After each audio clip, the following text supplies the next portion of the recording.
Hey guys, this is Maregaal Ben Yaakov. Welcome to my YouTube channel, and excuse the background. It's kind of warm today and the end of February, but I'm here in Hot Springs, Arkansas. But today I want to talk about something I've been trying to put together, piece together. I've been using an AI program to just make things a little bit better, because being new to YouTube, I'm kind of have to do a lot of hours of editing. And so anyway, but today's topic, I want to talk about the proofs of why Genesis through Deuteronomy is not the quote-unquote law of Moses from Moses' own hand, because there's certain timestamps in there. But before we get started, please hit the like and subscribe button to help this channel grow. And this is supposed to be an educational channel. I know on my shorts I'm a little controversial, and I try to be that way just to make you think. But hit the like and subscribe button, and we'll come back on the other side of the intro.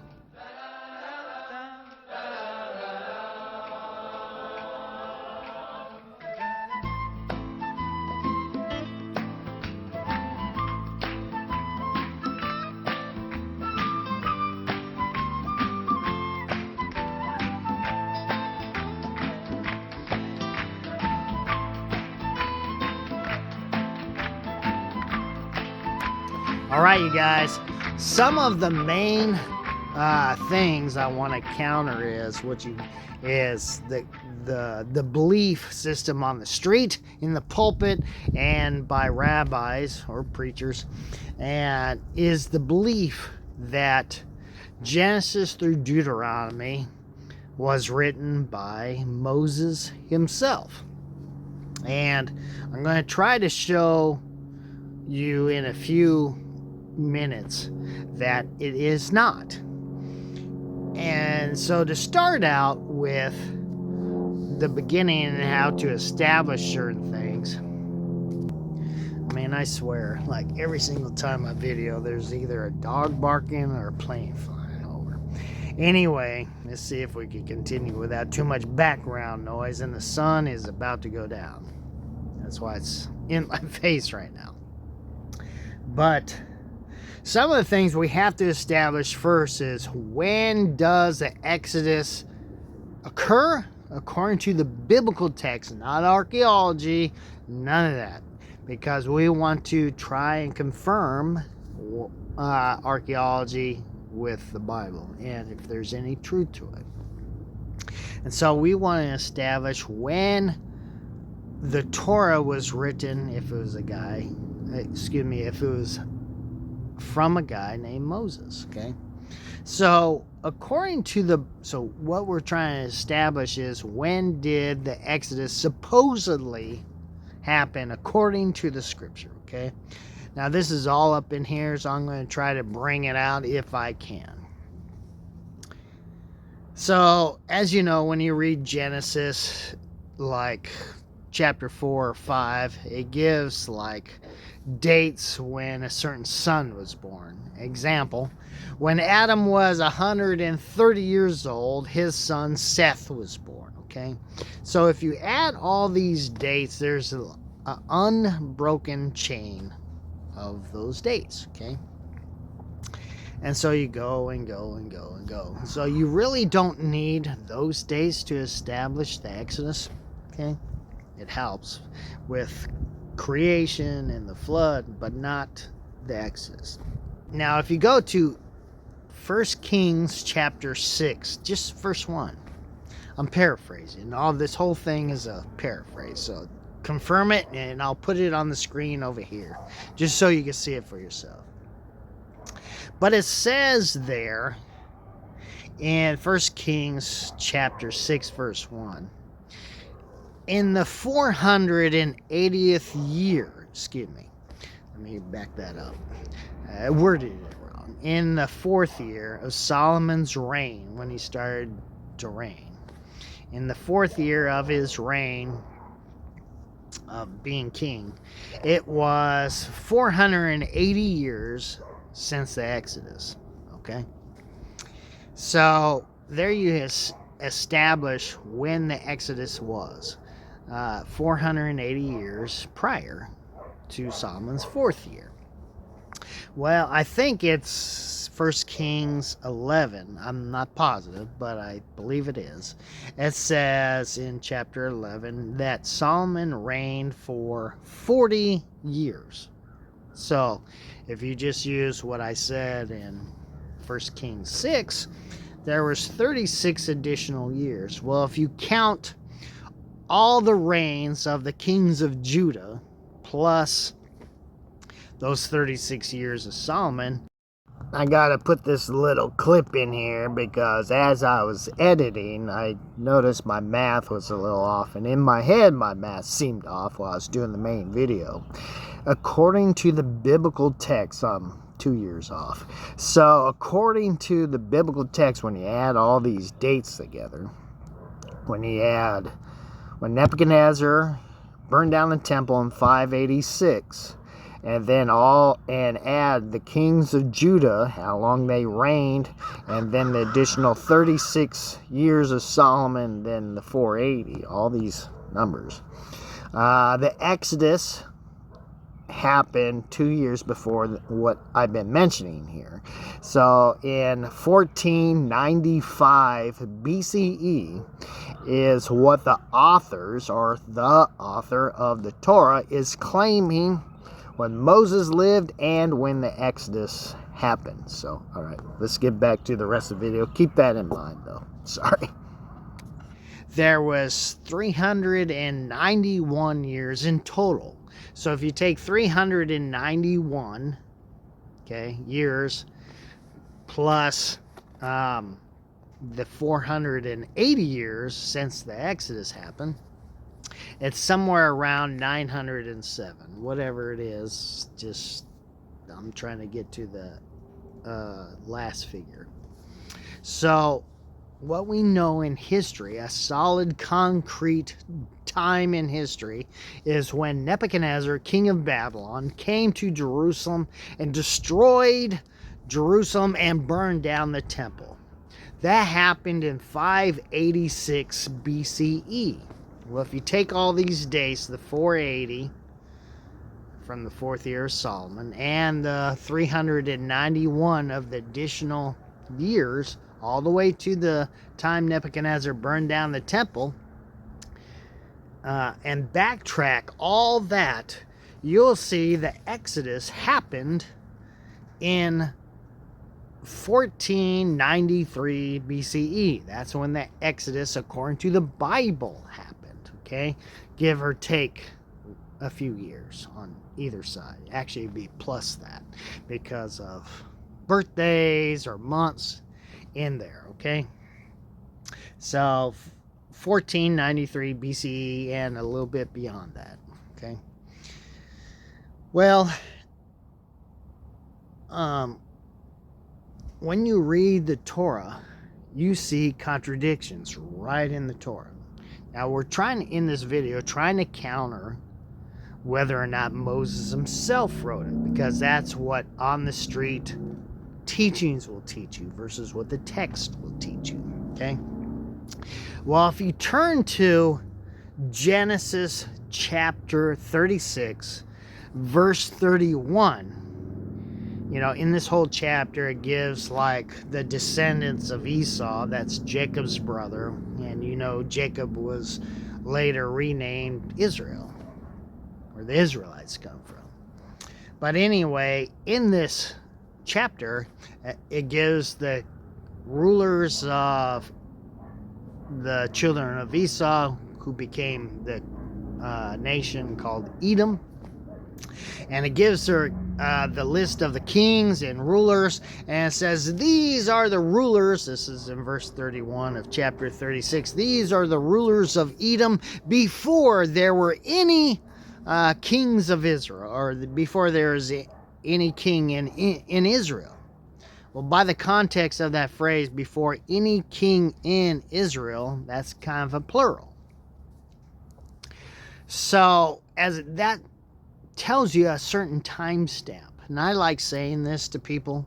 If someone gives you a book and says, this was written in 1522, but then you're reading and it says United States of America, you already know it was not written in 1522, okay? It had to come in the year 1776 or any time after that. It just kind of gives you a time stamp, okay, it's malarkey, this oral tradition of it being written in 1522 when there's phrases or sentences or stories in there that doesn't fit, okay? So this tells you, when you read Genesis 36 verse 31, as says, and these are the kings or rulers of Edom before there was any king in Israel, that tells you that the author had to be after King Saul, okay? And King Saul was, if he is a real genuine king that existed in Israel, let's just go with the flow for a minute. Let's pretend he was real for a minute, even though he may not be, but let's just go with it. If he actually existed, the biblical narrative tells you he lived in 1077 BCE. Slightly over 400 years after Moses and the Exodus. So this tells you the Torah, or the quote-unquote law of Moses, wasn't written by Moses. At least the book of Genesis, if anything. I mean, you could argue, whatever. That's not the rest. It's just talking about Genesis. Well, true enough. So let's just go with that. So now if you go to Kings, First Kings, it might be 11, I'm not sure. I'm mixing up the times, how long, where to find. I'll put it on the screen where it says how long Solomon reigned. I believe it's chapter 11, but I could be wrong. But anyway, soon after chapter 6, Solomon prays to El, the God of Israel, that he would have wisdom in order to rule the people with justice and to know right from wrong. And the Lord, the God of Israel, was happy with that prayer because he didn't ask for the death of his enemies, not for wealth or gold and silver, none of that. He asked for wisdom. And because of this, the Lord himself, El Elyon, gave him wealth, honor, and abundant wisdom, so he will have so much wealth that there will be no one like him ever again. Okay. Now, if you go back to the so-called Torah, when you read Deuteronomy, namely Deuteronomy 17, there are anti-Solomon laws there. Gotta remember, El himself blessed Solomon with riches and honor and all his stuff, okay? But when you go to Deuteronomy 17, like I said, I'm paraphrasing, it says, when you long for a king, which counters, by the way, 1 Samuel, because the Lord was angry that they even asked for a king. So that section in 1 Samuel contradicts Deuteronomy 17 as well, because it tells you that the law didn't exist, but it's telling you, that through the Torah itself, the narrative by itself, like as if that was the only thing in existence without the Samuel, you would think you were allowed to ask for a king. But according to Samuel, they were not allowed, and the Lord was mad, and Samuel the prophet was mad because they asked for a human king when El himself was king. And so, back to what I was saying though, in Deuteronomy 17, you will see, if you go, when you go into the land and you seek, a king for yourself, seek one among your brethren, not a foreigner, blah, blah, blah.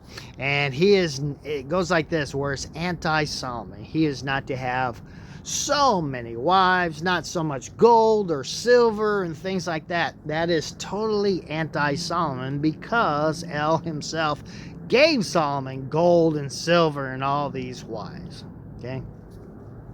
And so there's a contradiction. So this contradiction tells you another timestamp that it had to come after Solomon because it's anti-Solomon.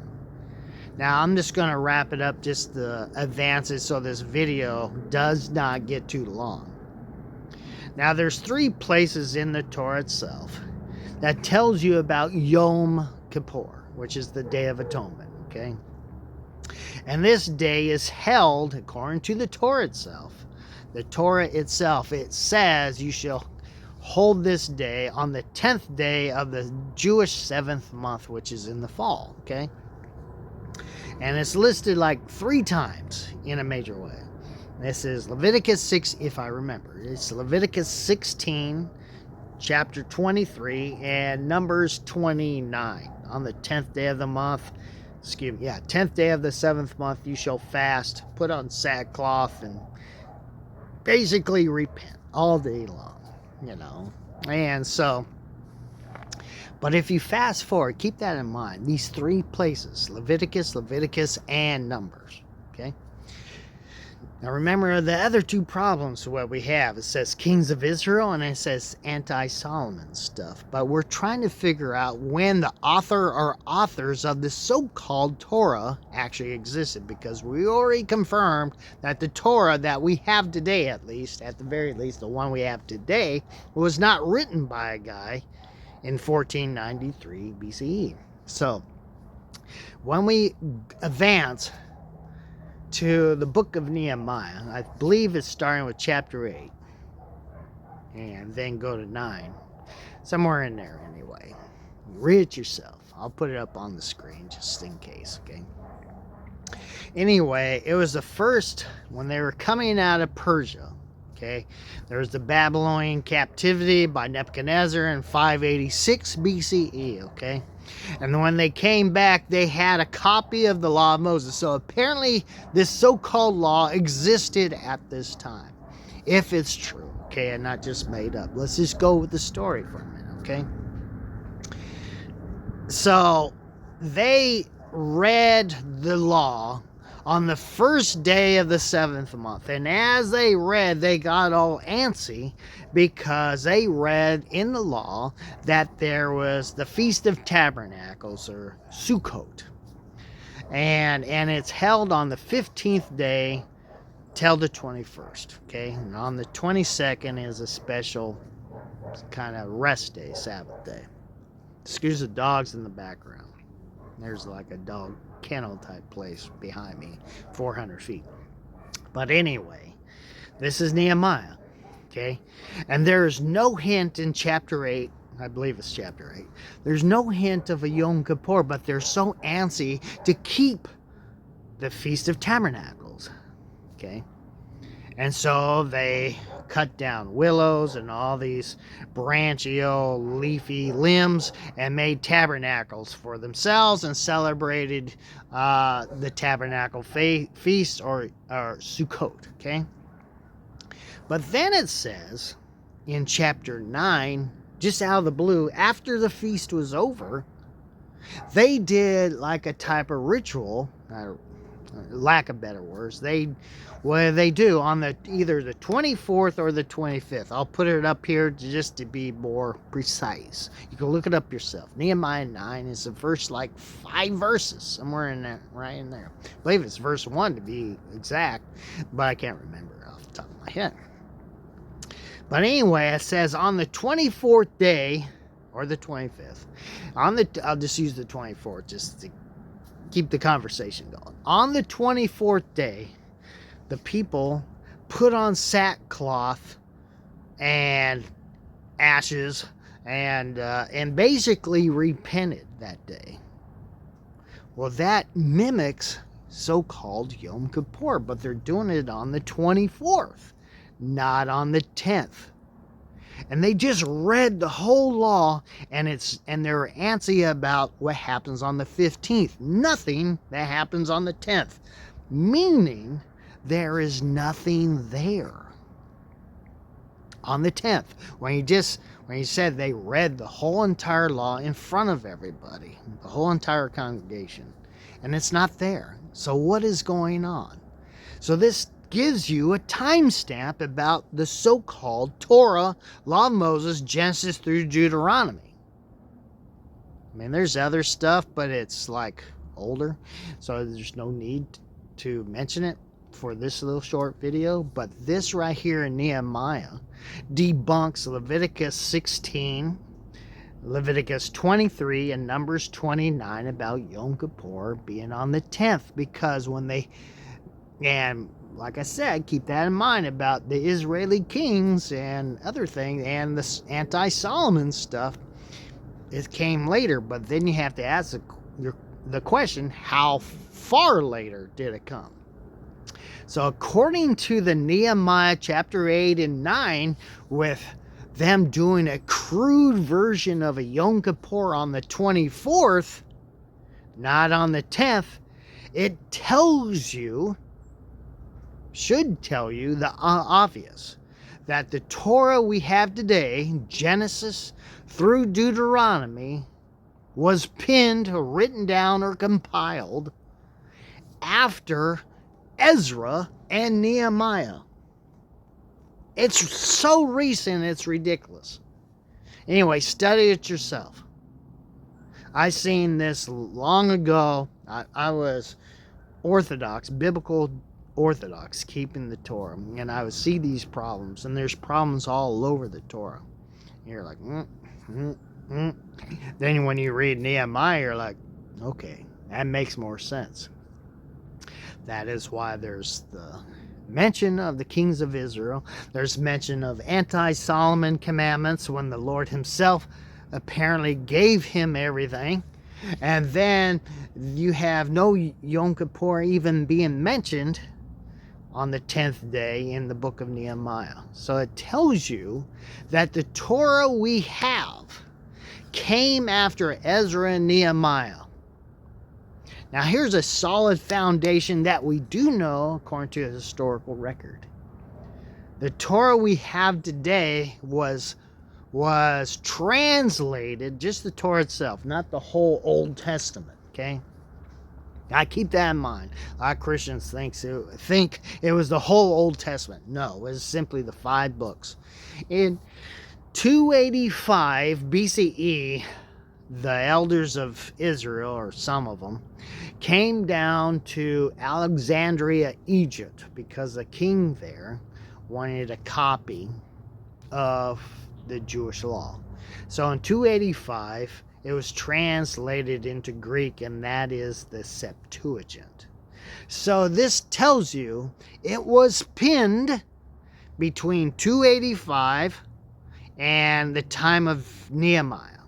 So I would say, as an educated guess, the one we have today, Genesis through Deuteronomy, was penned somewhere around 390 BCE.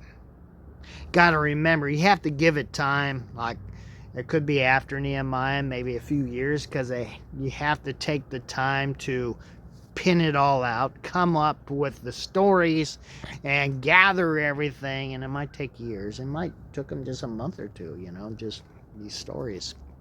But anyway, so that is my opinion of me studying the text itself, and let it speak for itself without the apologetics, okay? And so this tells you when Genesis through Deuteronomy had to be written. It's any time after Nehemiah, but before the Septuagint took place, okay? Which was in 285 BC. So there you go. There's your study for today. And thank you for watching. Make sure you hit the like button and subscribe button to help this channel out. So I'm just here to educate you and also to conjure you up, get you all here out there. Excuse the clothes I'm carving over here, doing my rock carving. I forgot to put on some nice clothes, but anyway, gotta do what I gotta do when the dogs are stopped barking. But love you guys, appreciate you watching. Again, hit the like and subscribe button, help the channel out to make it grow, and eventually we could get some scholars on here and not just me yapping in the wind here. All right, talk to you later. Thanks.